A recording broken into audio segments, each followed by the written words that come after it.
Hey everyone, बहुत time से आप सबको वेट था क्योंकि यूट्यूब पे बहुत ज़्यादा हल्ले मचा रखे थे बहुत टाइम से कि न्यू इनकम टैक्स एक्ट आने वाला है। कोई उसको डायरेक्ट टैक्स बोल रहा था, कोई कुछ कह रहा था कि वो आने वाला है, और सब ने अनाउंसमेंट कर दी थी कि दिसंबर से एप्लीकेबल हो जाएगा या 1 अप्रैल 2025 से एप्लीकेबल हो जाएगा। जिसके लिए फिर मैंने एक वीडियो अपलोड करके आपको बताया था कि अभी 1 अप्रैल 2025 से ये एप्लीकेबल नहीं होने वाला है। अब इसकी एक फाइनल कंफर्मेशन आ चुकी है। ये बिल है, अभी एक्ट नहीं है, बट हाँ इसको आप ऑलमोस्ट फाइनल समझ सकते हो। अब ये है द इनकम टैक्स बिल 2025। सबसे पहले हम इसको समझते हैं कि ये आएगा कब से। अब ये ऑफिशियल अनाउंसमेंट है, तो आप किसी भी पुरानी यूट्यूब वीडियो पे किसी के भी मिस गाइडेंस में मत फॉल करना। ऐसे ही ना, पहले बहुत टाइम पहले डायरेक्ट टैक्स कोड के लिए भी हल्ले मचा दिए थे कि ये आएगा वो आएगा, जबकि फिर मैंने एक्सप्लेन किया था कि ये प्रैक्टिकली पॉसिबल नहीं है और अभी एक बहुत लंबे टाइम तक तो आना ही नहीं वाला है, और वो ना आया है ना अभी कोई उसका फर्दर प्लान है। ठीक है, अब यहाँ पे हम देखते हैं इसकी अनाउंसमेंट ये कब से एप्लीकेबल है। देखो यहाँ पे लिखा है it shall come in to force on the 1 April 2026, यानी कि अप्रैल 2025 नहीं, अप्रैल 2026 से एप्लीकेबल होगा। तो अब जो अपकमिंग ईयर है आपका 2025 का जो फाइनेंशियल ईयर है, वो एज इट इज़ पुराने ही वाले एक्ट से चलेगा। ये उससे नेक्स्ट ईयर से होगा, जैसा कि मैंने आपको आज से 5-6 महीने पहले वाली वीडियो में एक्सप्लेन किया था कि 2025 अप्रैल से नहीं आएगा, और वैसा ही एज इट इज़ यहाँ पे हुआ है।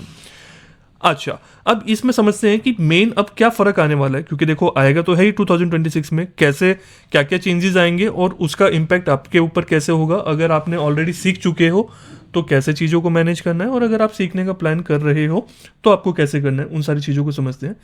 देखो सबसे पहले इस चीज़ को समझ के चलना, इसके अंदर मैक्सिमम चीज़ें ना आपकी सेम ही रहेंगी। जो ये इनकम टैक्स बिल है ना, या जो ये एक्ट बन जाएगा न्यू इनकम टैक्स एक्ट, तो इसका कोर पर्पस ये था कि अभी जो पुराना इनकम टैक्स हमारा है वो बहुत पुराना हो चुका था, उसमें बहुत सारे अमेंडमेंट्स आए, केस लॉज हुए, तो बहुत ज़्यादा कॉम्प्लिकेटेड हो गया था।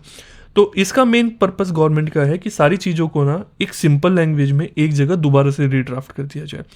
तो उस रीज़न से जितना मैंने अभी थोड़ी देर पहले ही ये पब्लिश हुआ है, तो इन डेप्थ तो मैं अभी गो थ्रू नहीं कर पाया हूँ, क्योंकि आप देख रहे हो 622 पेजेस का है, बट जितना मैंने इसको अभी समझा है उसके हिसाब से कोई मेजर चेंज इसमें ऐसा नहीं आने वाला है।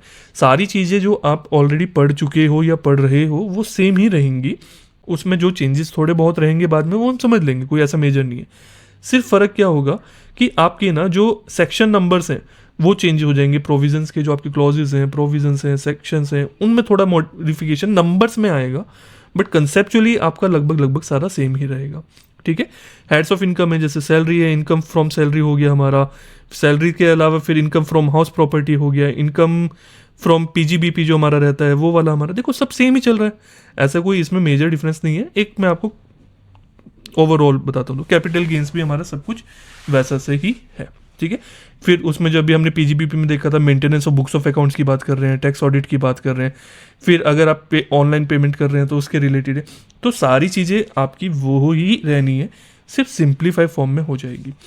तो अगर आप ऑलरेडी पढ़ रहे हो तो आपको बेफिक्र रहना है, आप उसको करते रहिए, क्योंकि अभी तो वैसे भी बहुत टाइम है इसको इम्प्लीमेंट होने में, तो इसलिए अभी आपके कंसेप्ट सेम ही रहने। तो जब ये आएगा और पहले से आपकी प्रैक्टिस होगी, क्लाइंट्स आपके पास होंगे, तो आपको बेनिफिट क्या होगा कि वो जो नए क्लाइंट्स, जब ये चीज़ नहीं अप्लाई हो जाएगी, वो क्लाइंट्स आपके पास बने रहेंगे, क्योंकि उनको पता है कि पहले से ही आपको एक अच्छा एक्सपीरियंस है, आपको नॉलेज है। आपके लिए भी ईजी होगा, क्योंकि 90% आपको पहले से पता है, तो 10% चेंज होगा वो आप आराम से समझ लोगे। वो तो वैसे भी हर साल बजट में इतना तो चेंज आ ही जाता है। क्लियर हुई?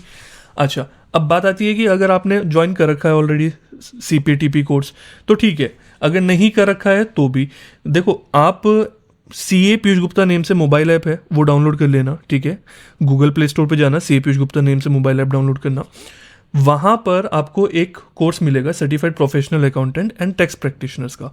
तो अगर आप certified professional accountant and tax practitioner बनना चाहते हो तो 25 कोर्सेज का कॉम्बो है, जिसपे 80% का डिस्काउंट चल रहा है इस टाइम पे, बहुत ज़्यादा नॉमिनल प्राइस पे है वो, तो आप ज्वाइन कर सकते हो।